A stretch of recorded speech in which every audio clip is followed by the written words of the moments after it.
Voici l'histoire étrange et extraordinaire d'une veillée de Noël pas comme les autres.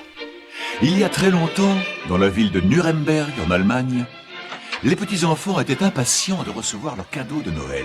Mais malheureusement, il y avait une petite fille qui n'avait pas autant de chance. La petite Marie était une pauvre servante, et même si cette veillée de Noël était un jour de réjouissance, elle n'était pas autorisée à participer à la fête. Les enfants se pressaient autour du sapin pour recevoir des friandises et des menus présents.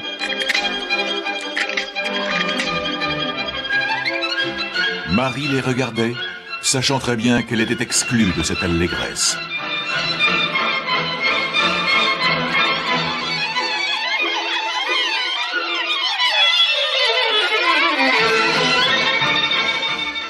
Après avoir reçu leurs cadeaux, les enfants étaient conviés à un délicieux dîner. Plus tard, dans la nuit, alors que tous les petits-enfants étaient couchés depuis longtemps, Marie vint dans la grande salle des fêtes pour y faire le ménage.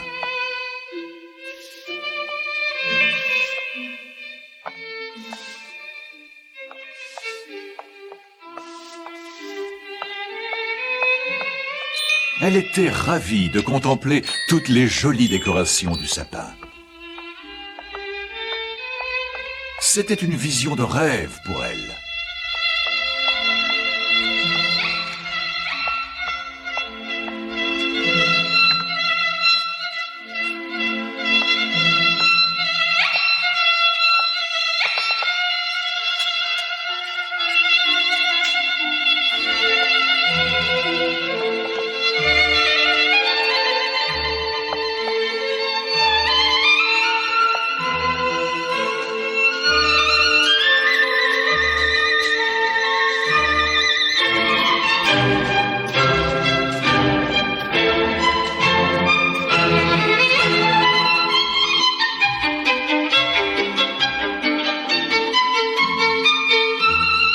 Elle se croyait au grand bal du roi.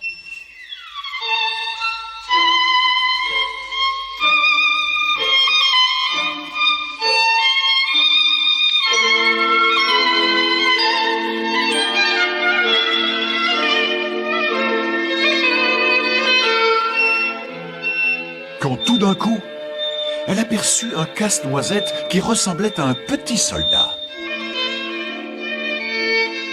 Les enfants l'avaient abandonné sur le sol.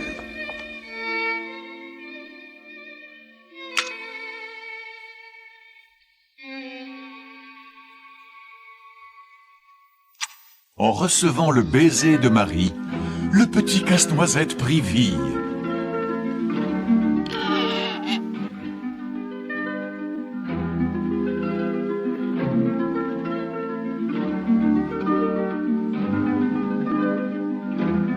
Mais le pauvre fut pris de terreur en voyant le reflet de son visage. Marie tenta de le rassurer,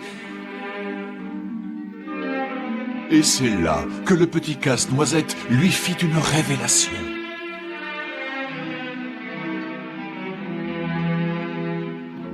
Il lui avoua qu'il s'appelait Nathaniel et qu'il était prince. C'est ainsi que le petit casse-noisette commença à raconter son histoire à Marie. Cette histoire avait commencé dans un royaume proche de Nuremberg, lors du premier anniversaire du prince Nathaniel.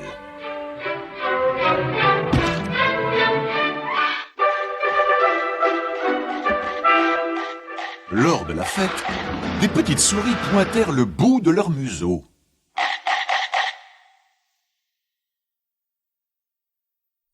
Il s'agissait en fait de la vilaine reine des souris.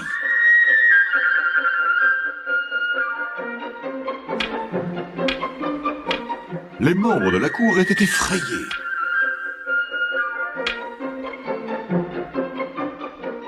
Le roi, lui, était fort surpris de cette intrusion.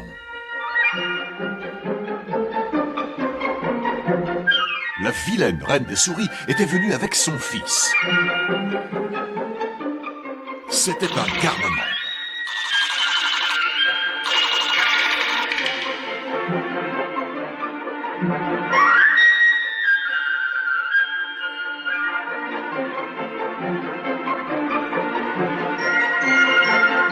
La vilaine reine des souris réussit quand même à calmer son fils.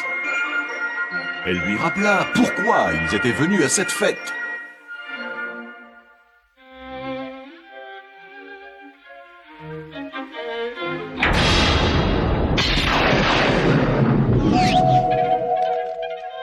Il voulait offrir un cadeau au petit prince.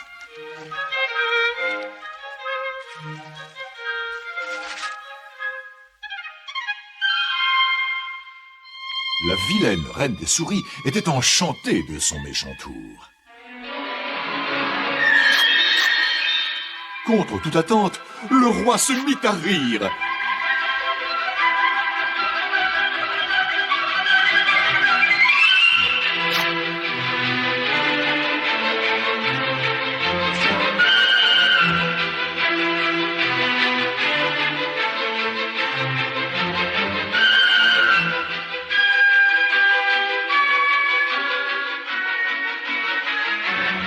Puis, il se fâcha très fort.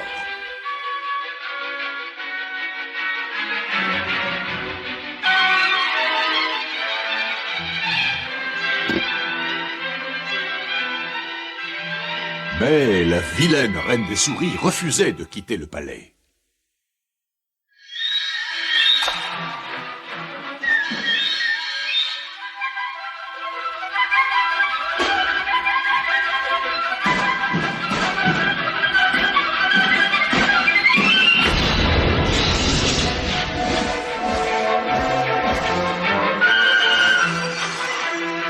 Et les soldats furent transformés en statues de glace.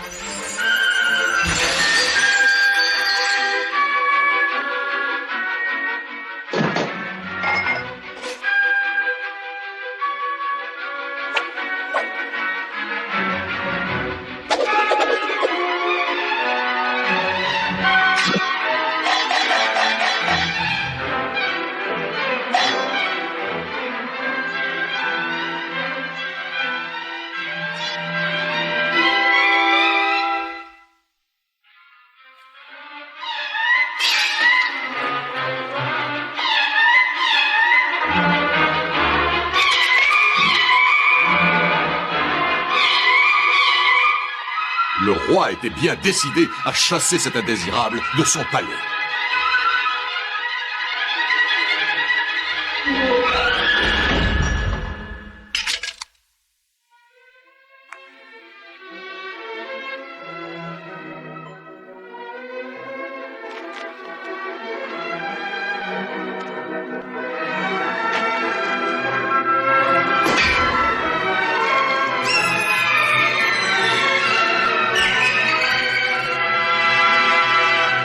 La vilaine reine des souris, ne supportant pas que l'on s'attaque à son enfant, voulut transformer le prince en jouet de bois.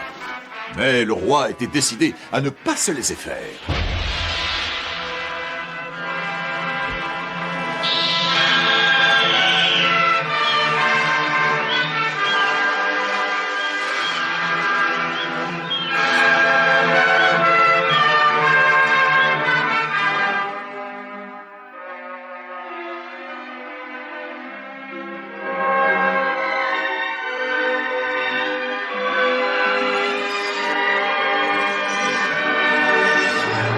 Le fils de la reine des souris réussit à s'emparer de la couronne de sa mère, et il se jura qu'un jour, avec son armée de souris, il reviendrait donner une leçon à ce satané casse-noisette.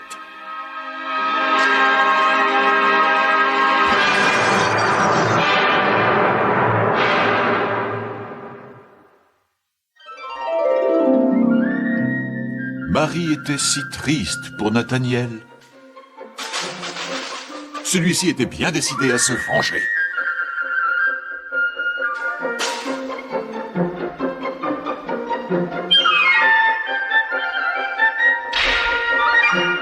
Mais voilà que le fils de la reine des souris réapparut.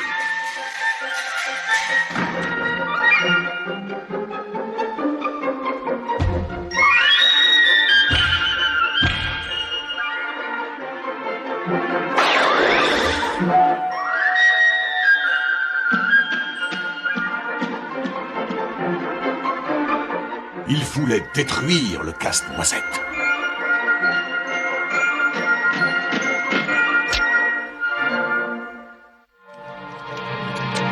la petite Marie n'était pas impressionnée par cette armée de souris.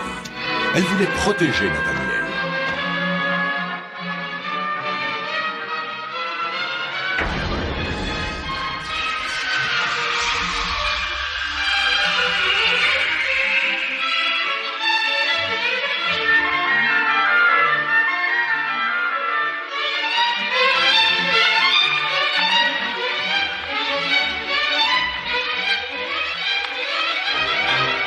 Impuissant, le petit Casse-Noisette assista à la capture de Marie par les soldats du roi Souris.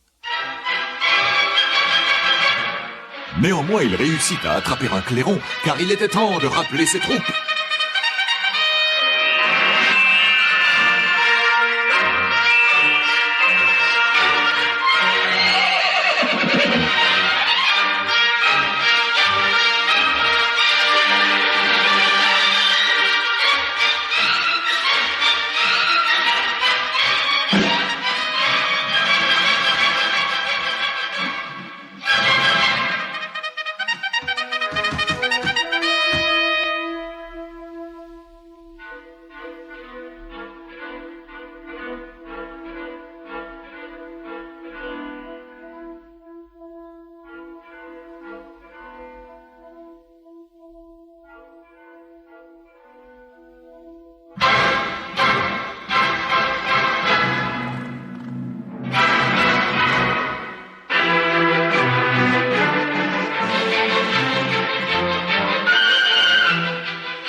En voyant que ses troupes de souris avaient perdu la bataille, le roi, qui était furieux, utilisa ses pouvoirs magiques pour transformer l'armée du Casse-Noisette en jouets inoffensifs, et pour redonner des forces à sa propre armée. Tout d'un coup, le Casse-Noisette et Marie se retrouvèrent seuls.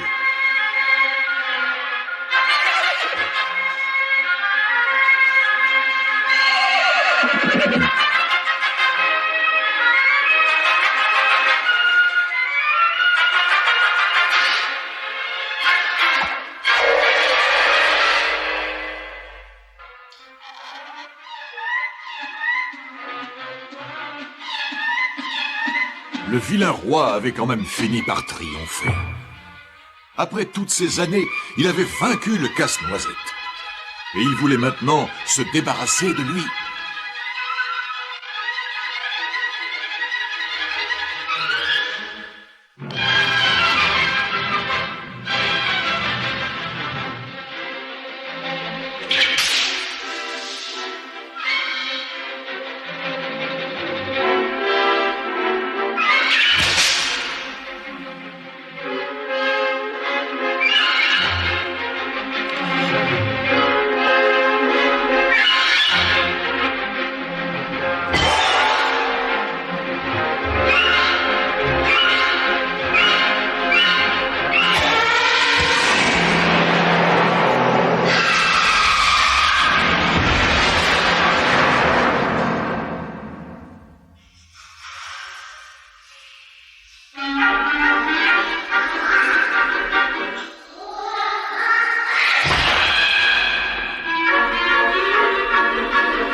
de Marie avait été transformé en or.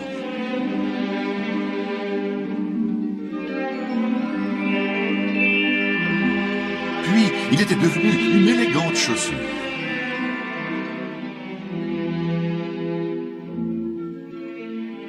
Marie avait sauvé la vie de Nathaniel.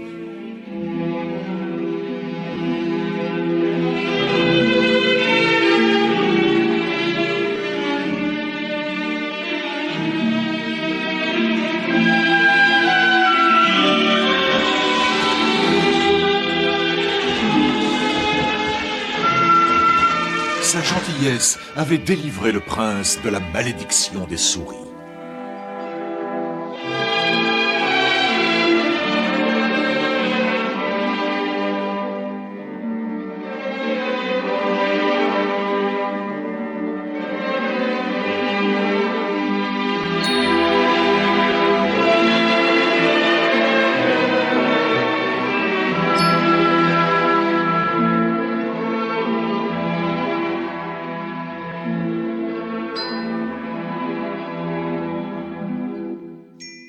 Grâce à Marie, le casse-noisette était redevenu un prince charmant.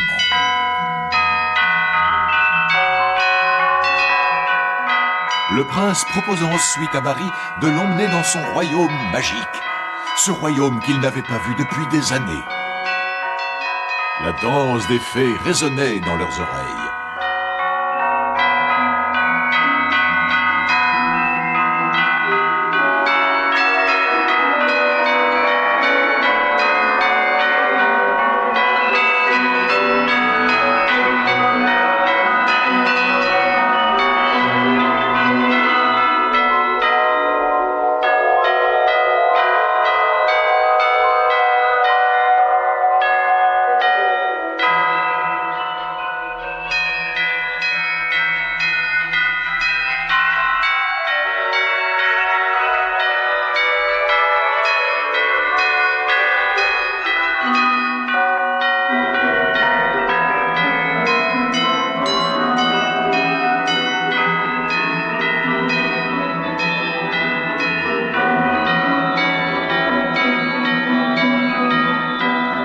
Ils arrivèrent au lac des Roses, là où se trouvait un palais de cristal qui se reflétait dans l'eau. En quelques instants, la vie revint dans le palais. Des lumières illuminèrent toutes les fenêtres.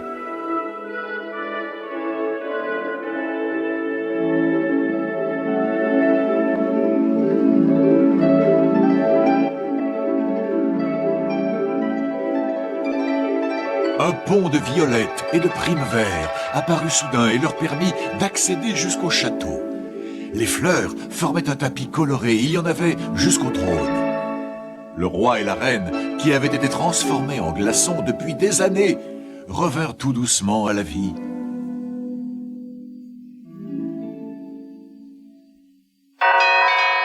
Ils se demandaient qui étaient ces deux personnes.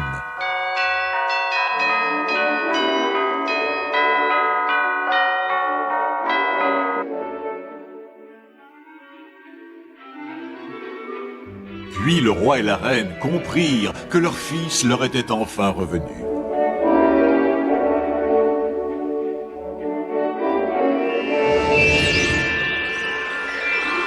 Le prince Nathaniel et Marie se mirent alors à danser une valse merveilleuse, la valse des fleurs.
Et c'est ainsi que le jour de Noël, la pauvre petite servante et le triste Casse-Noisette se rencontrèrent. Ils vécurent ensuite très heureux dans leur royaume magique. Sous le sapin, on ne retrouvera qu'une paire de sabots et un casse-noisette qui avaient été cassés.